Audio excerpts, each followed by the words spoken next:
नमस्कार मित्रों, study with Sanjay channel पे आपका हार्दिक स्वागत है।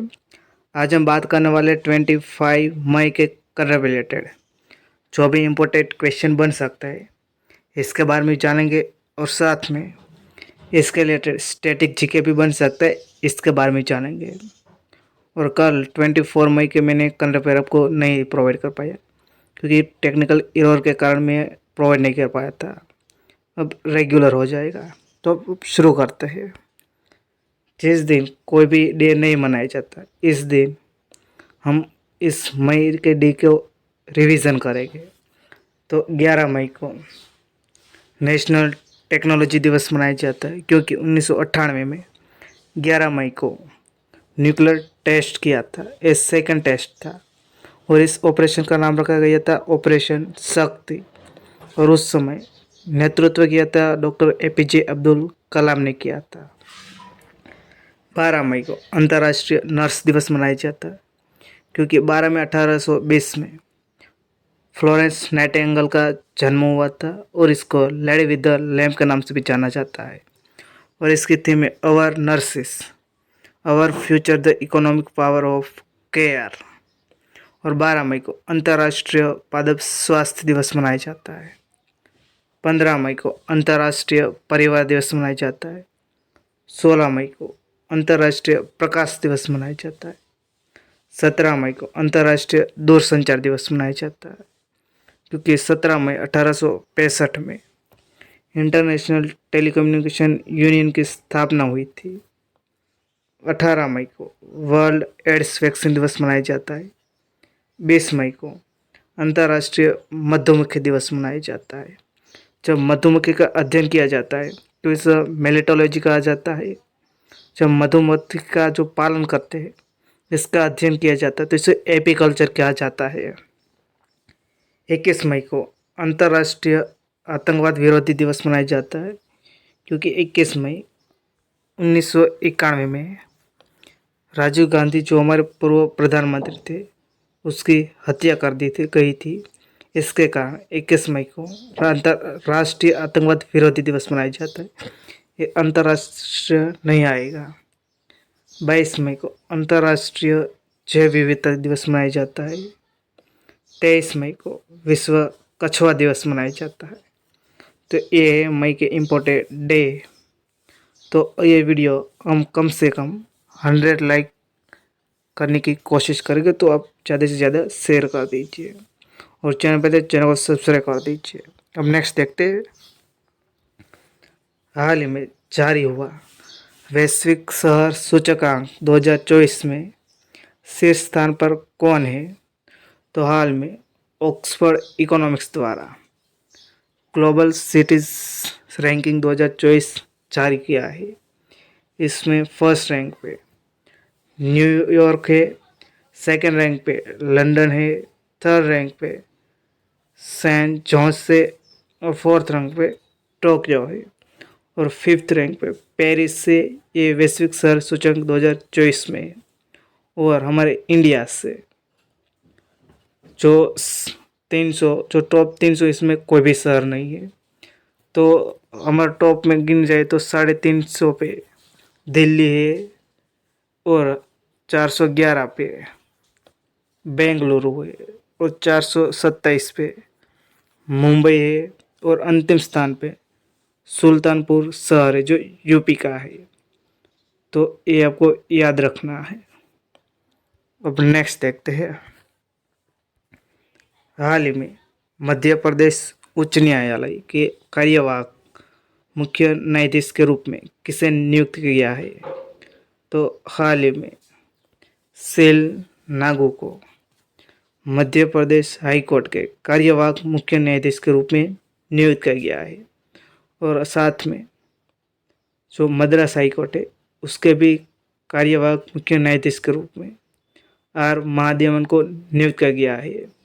और नियुक्ति राष्ट्रपति द्वारा भारत के संविधान अनुच्छेद 223 के तहत की गई है, और 223 अनुच्छेद है इसमें कार्यवाहक मुख्य न्यायाधीश की नियुक्ति का प्रावधान करता है। और स्टेट में हाईकोर्ट के बारे में 214 के आर्टिकल में संविधान में बताया गया है। तो अब नेक्स्ट देखते हैं। हाल ही में 2024 के लिए अंतर्राष्ट्रीय बुकर पुरस्कार किसको मिला है? तो ये पुरस्कार जेनी अर्पनबेक और माइकल हॉफमैन जिसने अनुवाद किया था, ये दोनों को अंतर्राष्ट्रीय बुकर पुरस्कार मिला है। ये किस बुक के लिए मिला है? तो ये है बुक है, आप देख सकते हो इसमें हाथ में है, केरोस पुस्तक के लिए।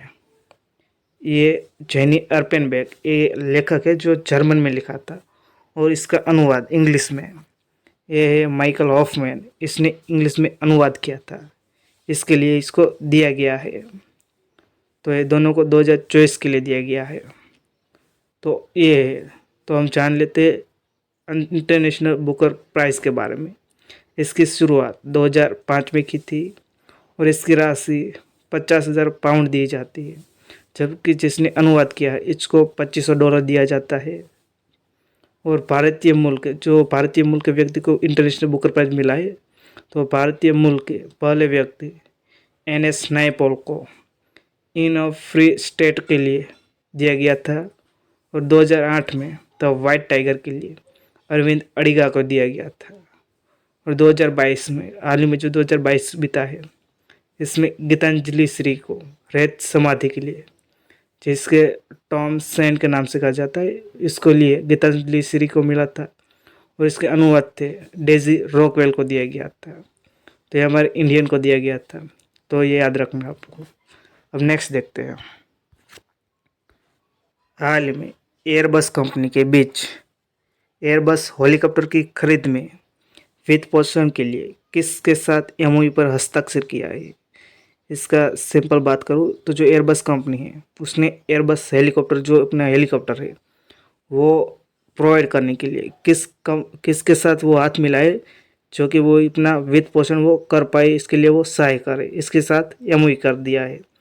तो हाल ही में सिडबी मतलब small industry development bank of India ने एयरबस कंपनी के साथ MOU किया गया है, क्योंकि भारत में नागरिक हेलीकॉप्टर ऑपरेटर की पहचान करेंगे जो हेलीकॉप्टर खरीदने में रुचि रखते हैं। जो हेलीकॉप्टर खरीदना चाहता है तो इसको सिडबी कुछ वित्त पोषण करेगा, इसके लिए एयरबस कंपनी के साथ हाथ मिलाया। तो सिडबी ने मिलाया है, तो सिडबी के बारे में जानते हैं। इसकी स्थापना हुई थी 2 अप्रैल 1990 में हुई थी। इसका हेडक्वार्टर है वो लखनऊ में है। अब नेक्स्ट देखते हैं। हाल ही में डेटा पद्धति चर्चा में है, यह क्या है? तो एक बीज संरक्षण की पद्धति है, क्योंकि चर्चा में इसीलिए है क्योंकि यह मुरिया जनजाति अपनी पारंपरिक बीज संरक्षण पद्धति को लेकर चर्चा में है। जो एक डेटा में आपको फोटो दिखाता हूँ कैसा ये होता है बीज संरक्षण की पद्धति। ये देख सकते हो, जो है ये बीज संरक्षण की पद्धति एक डेटा है जिसको नाम कहते हैं डेटा, जिसकी 3 परतें होती है। पहली परत होती है वो सियाल की पत्तियों की होती है, जो ये बाहर के देखते सियाल की पत्ती होती है, और इनके अंदर लकड़ी की राख फैलाई जाती है और राख के आवरण बनाने के लिए नींबू की पत्तियों में ढक दिया जाता है। ये बीज की संरक्षण पद्धति, ये कम से कम 5 साल तक ये संरक्षण किया जाता है, किसी कीट जीव जंतु इसको कुछ नहीं कर सकते। तो मुरिया जनजाति की ये डेटा पद्धति है। तो मुरिया जनजाति वो बस्तर जिले, जो छत्तीसगढ़ के बस्तर जिले है, इसमें देखने को मिलता है और इसकी भाषा है वो कोया भाषा बोला जाता है। तो अब नेक्स्ट देखते हैं। आधुनिक भारत के पुनर्जागरण के जनक किसे कहा जाता है? तो राजा राम मोहन राय को आधुनिक भारत के पुनर्जागरण के जनक कहा जाता है, क्योंकि 22 मई को इसकी जयंती मनाई गई थी। तो राजा राम मोहन राय का जन्म हुआ था 22 मई 1772 में हुआ था। ये राधानगर, पश्चिम बंगाल के राधानगर में हुआ था। उसने 1814 में आत्मीय सभा की स्थापना की गई थी, जो कलकत्ता में की गई थी। और 1828 में ब्रह्मो समाज की स्थापना की गई थी। और 1829 में उसने सती प्रथा वो लाया था, जिसके कारण सती प्रथा को कमी करने के लिए 1829 में लाया गया था। तो हम नेक्स्ट देखते हैं। हाल ही में खबरों के मुताबिक किस देश ने अंतरिक्ष में उपग्रह नष्ट करने वाला हथियार तैनात किया गया है? तो ये रूस ने अंतरिक्ष में उपग्रह नष्ट करने वाला हथियार तैनात किया गया है, क्योंकि रूस अमेरिकी अंतरिक्ष कमान ने कहा कि रूस ने पिछले हफ्ते एक उपग्रह लॉन्च किया है। यह उपग्रह है वो अन्य उपग्रहों की निगरानी और उन पर हमला करने में सक्षम है। रूस का यह उपग्रह ठीक उसी कक्षा में है जिसमें अमेरिकी जासूस उपग्रह पहले से मौजूद है। ये अंतरिक्ष उपग्रह है वो दूसरे उपग्रह को नष्ट करने के लिए भी हमला कर सकता है, ऐसा उपग्रह लॉन्च किया है, ऐसा इसने अमेरिकी स्पेस एजेंसी ने बताया है। तो अब नेक्स्ट देखते हैं। हाल ही में किसने 30वीं बार माउंट एवरेस्ट पर चढ़कर अपना ही रिकॉर्ड तोड़ा है?